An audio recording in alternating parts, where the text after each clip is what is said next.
Musim angin barat dan gelombang tinggi di perairan Jawa mengakibatkan stok ikan menipis dan harga ikan naik drastis. Bung Karno hadir dalam apel pemenangan Pilpres dan Pileg 2024 PDIP di Semarang. Kabupaten Pati menjadi pilot proyek pengelolaan sampah yang diubah menjadi briket batubara oleh perusahaan asal Australia.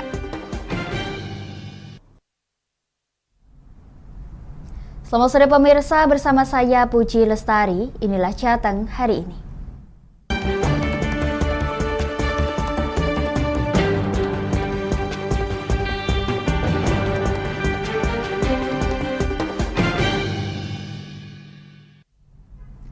Pemirsa, menyusul datangnya musim angin barat yang melanda perairan Laut Jawa dalam beberapa pekan terakhir, mengakibatkan hasil tangkapan ikan nelayan menurun drastis. Akibatnya harga ikan melonjak, sedangkan pedagang pun sepi pembeli.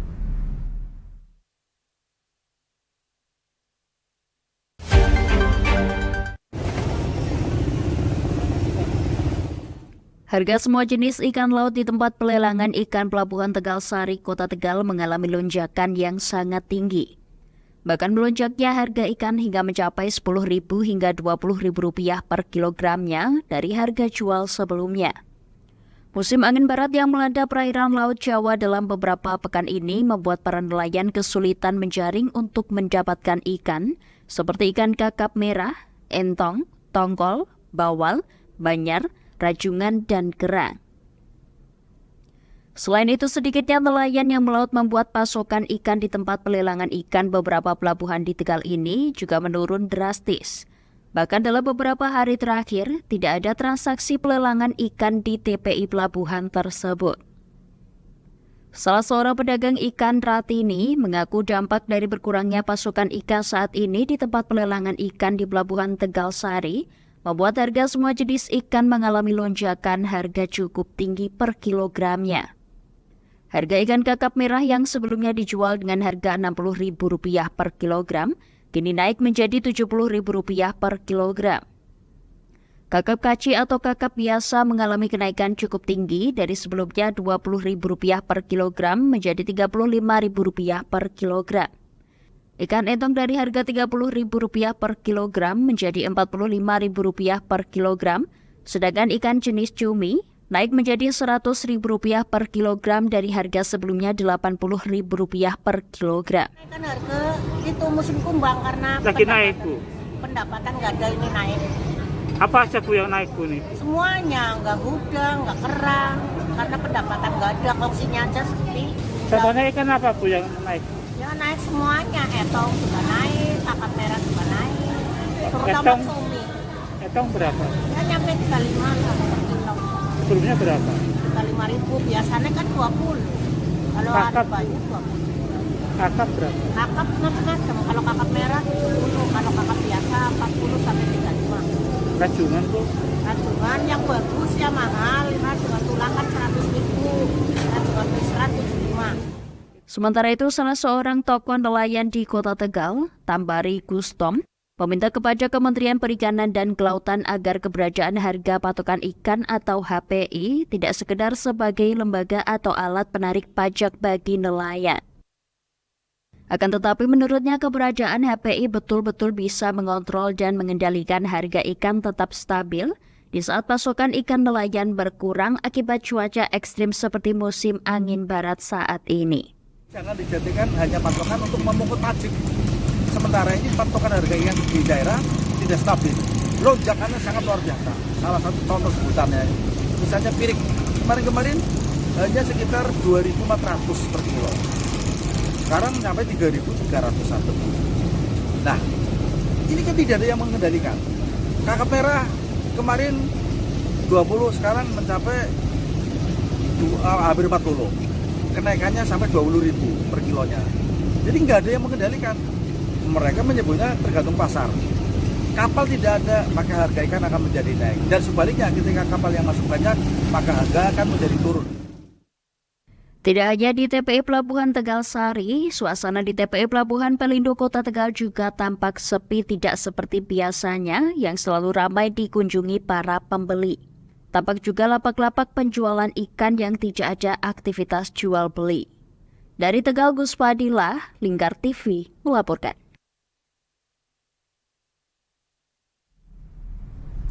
Pemirsa, Kabupaten Brebes yang memiliki jumlah penduduk terpadat di Jawa Tengah hanya memiliki 1 rusunawa.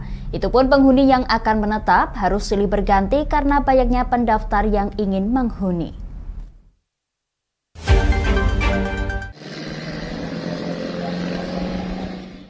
Inilah rumah susun sederhana sewa atau rusunawa yang diperuntukkan disewakan kepada masyarakat berpenghasilan rendah atau MBR. Bagi penyewa hanya dibatasi maksimal selama 3 tahun.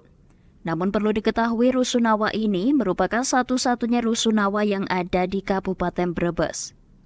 Dengan jumlah penduduk terpadat dan terluas di wilayah kedua di Jawa Tengah, sebenarnya keberadaan satu rusunawa masih dirasa kurang. Maka tak heran bila penghuni rusunawa dibatasi dengan lama sewa tinggal hanyalah maksimal 3 tahun. Kepala Dinas Perumahan Rakyat Kawasan dan Permukiman Sutrisno menjelaskan di sela aksi penanaman pohon di rusunawa dalam rangka Hari Perumahan Nasional, pihaknya berusaha melakukan pembangunan rumah unggul panen instan atau ruspin. Untuk penghuninya ada 40-an. 40. Nah, dan itu harus ada satu yang kosong, jadi nggak boleh ditempati barangkali ada masyarakat yang secara membutuhkan langsung ada perpindahan, jadi satu harus kosong. Kenapa harus ditarget selama 3 tahun, Pak? Nah, ini kan gini, Pak, jadi rusunawa itu bentuk ruspinnya istilahnya menempati diangsur terus nanti berapa tahun milik. Jadi rusunawa itu jadi hunian untuk masyarakat yang MBR nanti selama 3 tahun dan 3 tahun harus pindah. Nah, itu memang ada perjanjian aturan ada dan pindah itu harus tempat yang lain. Apalagi berdasarkan data yang diperoleh, sampai 13.000 kepala keluarga di Kabupaten Brebes hingga saat ini belum memiliki rumah layak huni. Dari Brebes, Gus Fadilah, Lingkar TV melaporkan. Pemirsa, program realokasi guru P3K dari Pemkab Rembang melalui BKD atau Badan Kepegawaian Daerah dengan tujuan pemerataan ternyata kurang tepat sasaran dan tidak merata.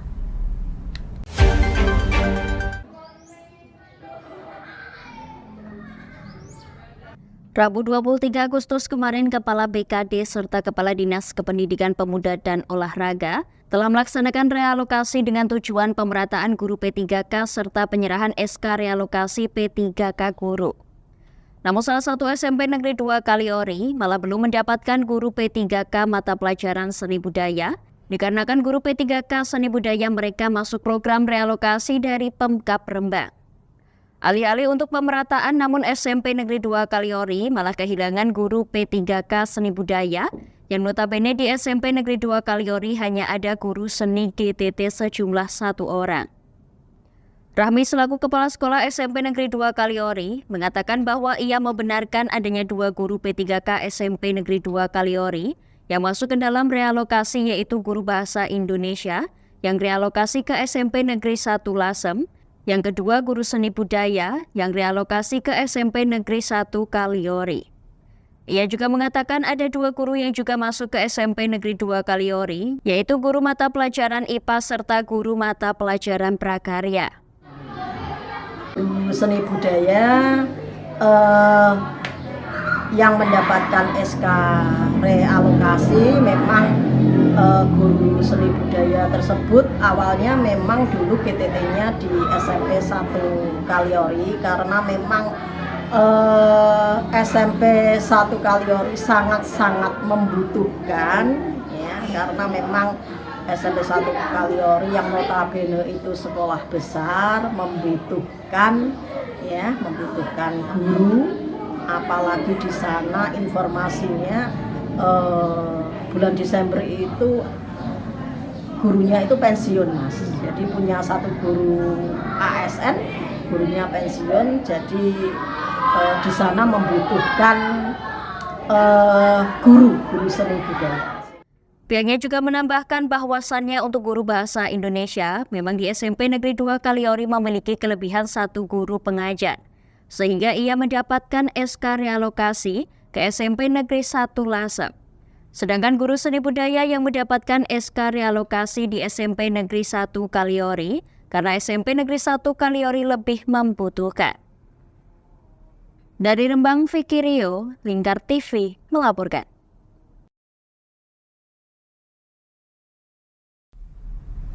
Pemirsa, Presiden pertama Indonesia Insinyur Soekarno hadir dalam apel pemenangan Pilpres dan Pileg 2024 PDI Perjuangan di Semarang pada Jumat malam.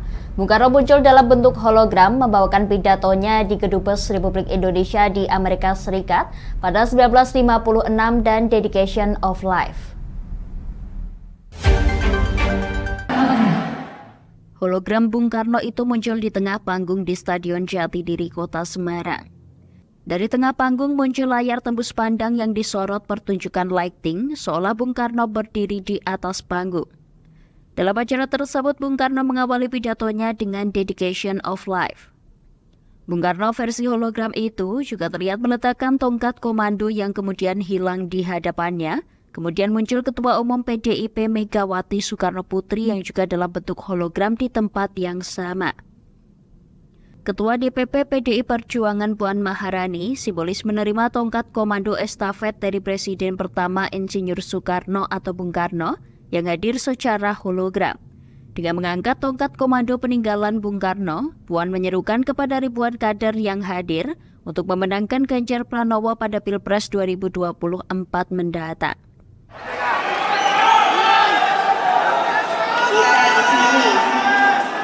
Untuk bertekad dan menunjukkan semangat kita untuk berjuang menangkan pemilu tahun 2024 ya. Usai mengajak kader menangkan pemilu 2024, Puan kemudian mengundang Capres PDI Perjuangan Ganjar Pranowo untuk berorasi di hadapan para kader. Pada apel siaga pemenangan Pileg dan Pilpres 2024 di GOR Jatidiri, Kota Semarang, dihadiri 33.000 kader se-Jawa Tengah untuk memenangkan pemilu mendatang. Dari Semarang, Hinufan, Lingkar TV melaporkan. Kami akan jeda sejenak pemirsa, tetap bersama kami di Jateng hari ini.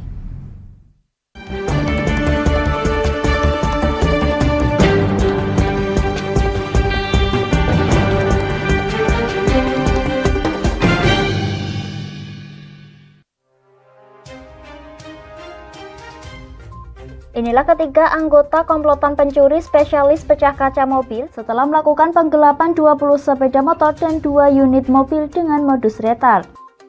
Merangkum semua peristiwa sebagai berita yang penuh fakta. Bersama Puji Lestari, saksikan Jateng hari ini setiap Senin hingga Sabtu jam 4 sore hanya di Lingkar TV.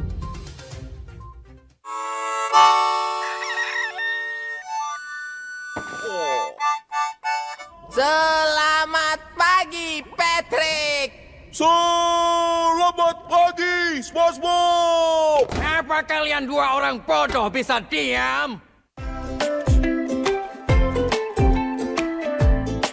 Menemani hari Minggu adik-adik dengan kartun-kartun kesayangan.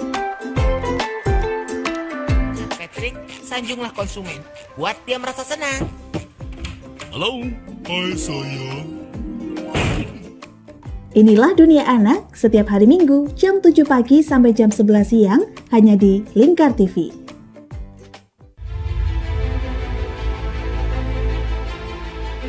Memberikan pinjaman uang kepada saya dengan bunga 8% per bulan. Membedah opini narasumber, menggali lebih dalam untuk mendapatkan perspektif baru yang lebih faktual. Masalahnya, nota perbaikan kapal itu semua ada di saya. Kenapa Tomo bisa menunjukkan? Demi mendapatkan informasi yang solutif dan terpercaya dalam Bedah Opini. Setiap Rabu jam 11 siang hanya di Lingkar TV. Bersama saya Galus Karginanti dalam Sapa Jateng Lingkar TV.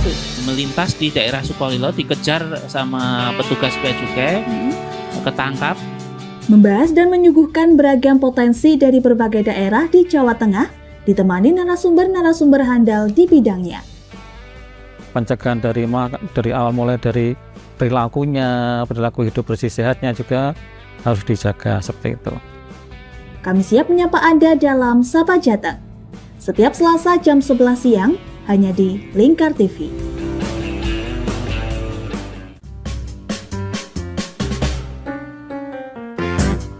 Mari pilih motif batik yang kamu suka di Batik Yuliati Warno.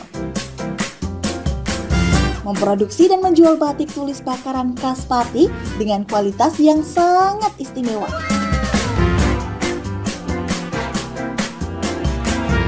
Cocok buat oleh-oleh, seserahan, bahkan untuk baju nikahan loh. Menyediakan berbagai motif mulai dari batik klasik sampai batik modern. Ayo borong segera Batik Yuliati Warno. Anda bisa melihat proses produksi batik secara langsung di rumah produksi kami loh. Alamatnya ada di Desa Langenharjo, RT 7 RW 3, Jalan Juwana Tayu, Kilometer 3, Kecamatan Juwana, Kabupaten Pati, Jawa Tengah. Atau Anda bisa menghubungi nomor telepon kami di 081 326 693 300. Ayo datang dan pilih motifmu segera.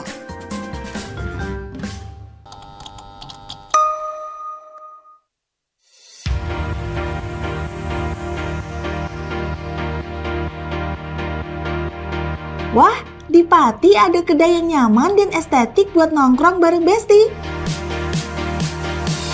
Ini dia, Kedai Sendika. Alamatnya ada di Gang 2 Sarirejo, Kecamatan Pati, Kabupaten Pati, Jawa Tengah.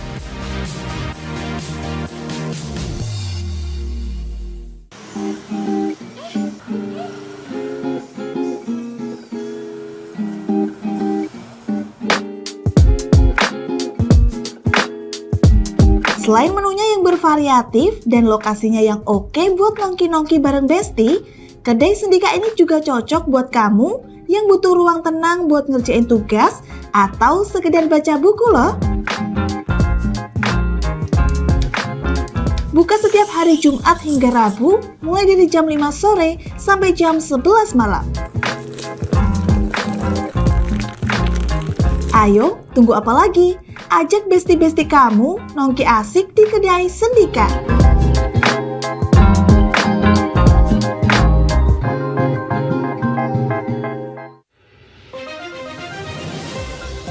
Modus kedua pelaku ini berpura-pura kehabisan bahan bakar kendaraan.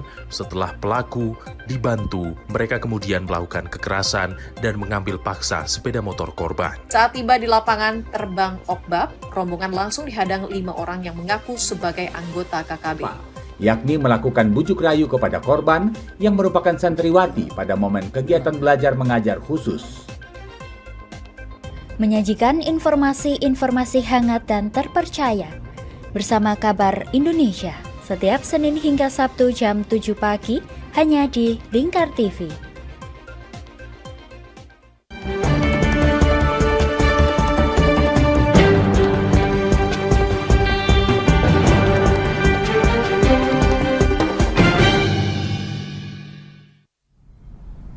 Anda masih menyaksikan Jateng hari ini pemirsa. Entaskan permasalahan sampah Kabupaten Pati menjadi pilot proyek pengelolaan sampah yang diupah menjadi briket batubara oleh perusahaan asal Australia.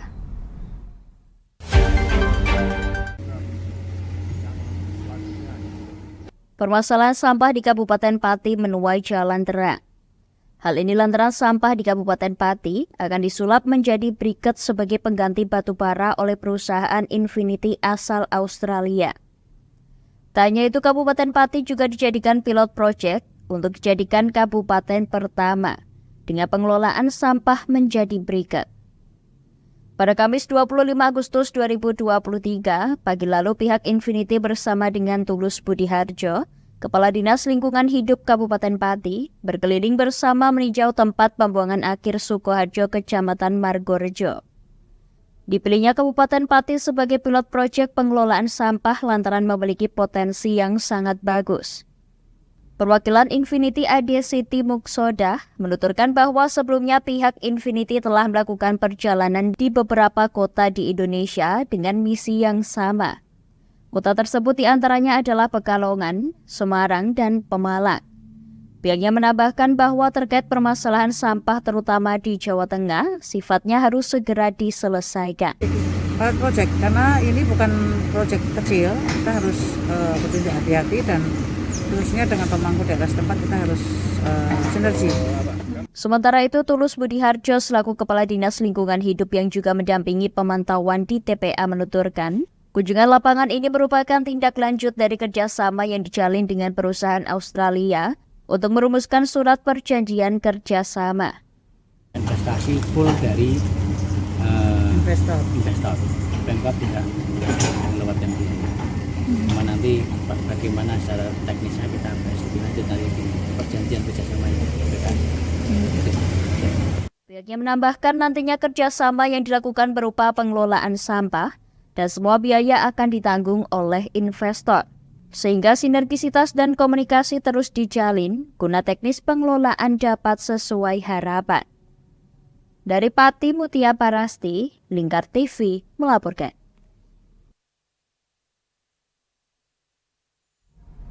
Pemirsa, membudayakan literasi santri, Pondok Pesantren Mansajul Ulum gelar seminar nasional guna kembali mendongkrak semangat literasi dan budaya menulis santri, terutama tulisan yang memfokuskan pada hukum Islam, terutama fikih. Pertama adalah Inilah antusiasme santri pada gelaran seminar nasional dalam rangka Festival Literasi Santri serta bertajuk aktualisasi tunas pesantren melalui budaya literasi santri. Gelaran ini dihelat di Pondok Pesantren Mansajul Ulum, Desa Cebolek, Kecamatan Margoyoso, Pati.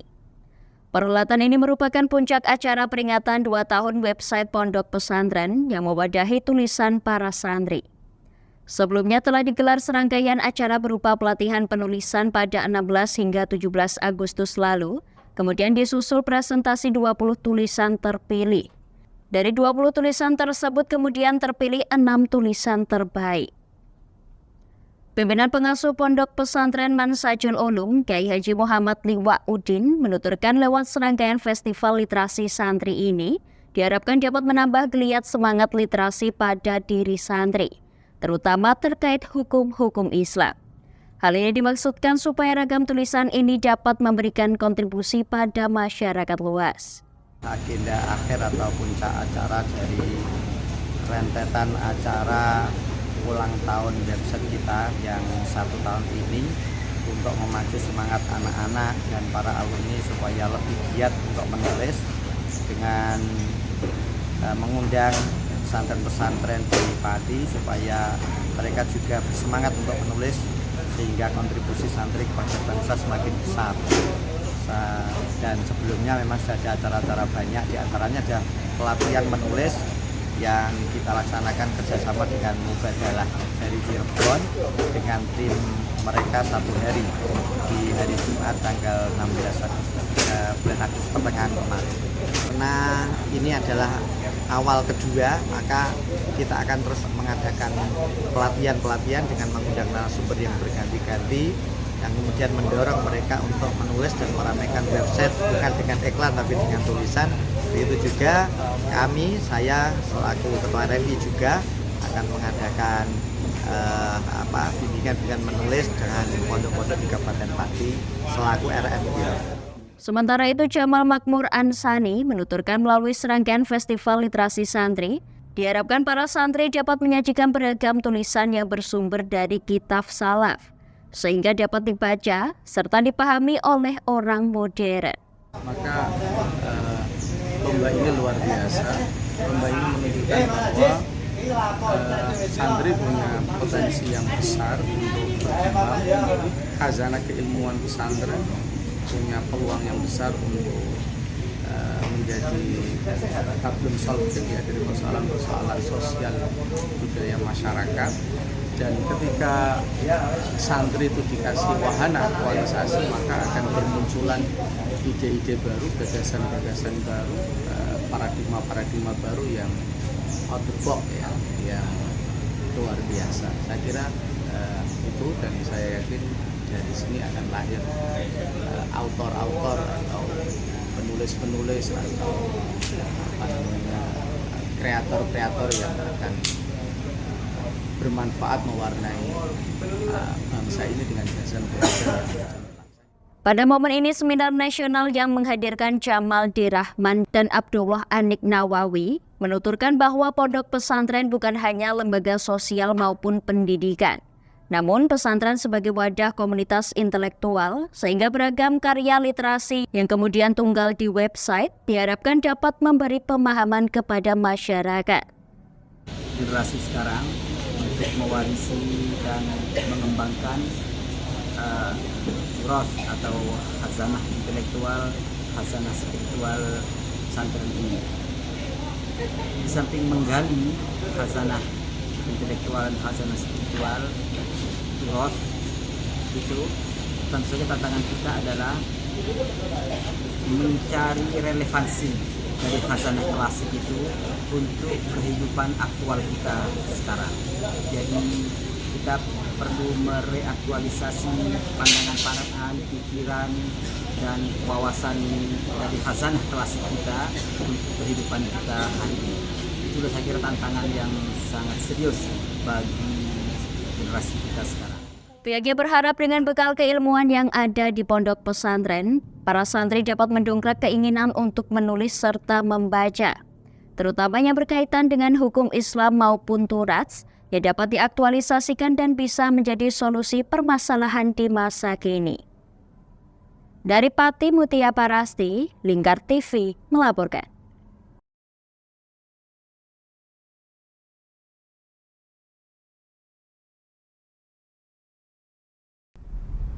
Pemirsa, peringati hari ulang tahun ke-78 Republik Indonesia, Sabtu 26 Agustus, Desa Tanjung Mojo, Kecamatan Kangkung Kendal, gelar karnaval menggandeng marching band Akpelni Semarang. Gelaran karnaval tersebut sukses mencuri antusias yang luar biasa dari masyarakat.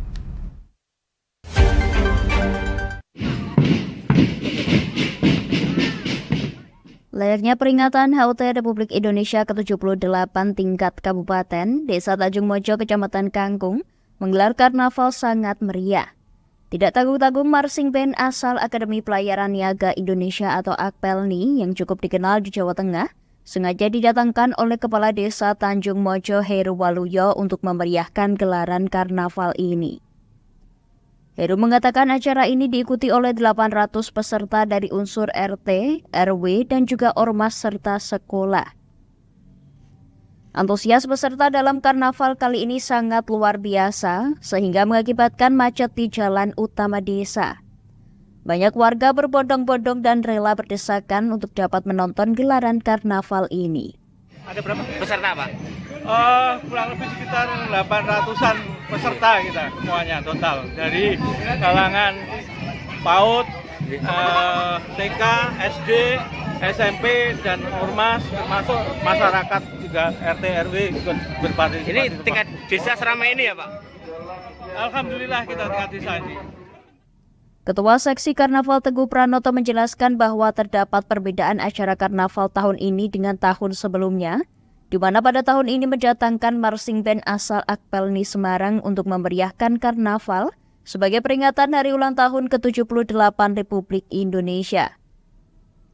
Dirinya juga mengatakan bahwa gelaran karnaval Desa Tanjung Mojo kali ini diselenggarakan di Gelora Langensari, lapangan sepak bola kebanggaan warga Desa Tanjung Mojo. Hal ini bertujuan agar masyarakat lebih menikmati acara yang diselenggarakan oleh pemerintah desa yang didukung oleh RT, RW, dan semua elemen masyarakat yang sudah bahu-membahu melancarkan acara peringatan HUT ke-78 Republik Indonesia. Ada perbedaan ya. Motivasinya apa, Pak? Ini untuk yang tahun ini kita mendatangkan dari drum pop dari Apeli Semarang untuk lebih memeriahkan dalam rangka ulang tahun Republik Indonesia yang ke-78. Yang dulu-dulu kita melakukan upacara pelepasan karnaval dari SMP 1 Kangkung. Untuk tahun ini kita laksanakan di Gelora Langgensari, lapangan sepak bola kebanggaan Desa Tanjung Mojo. Teguh Pranoto juga menyampaikan rasa terima kasihnya kepada seluruh elemen masyarakat yang telah meluangkan waktu, pikiran, dan tenaganya sehingga karnaval dalam rangka peringatan HUT ke-78 Republik Indonesia dapat terlaksana dengan lancar dan aman. Dari Kendal, tim Lingkar TV melaporkan.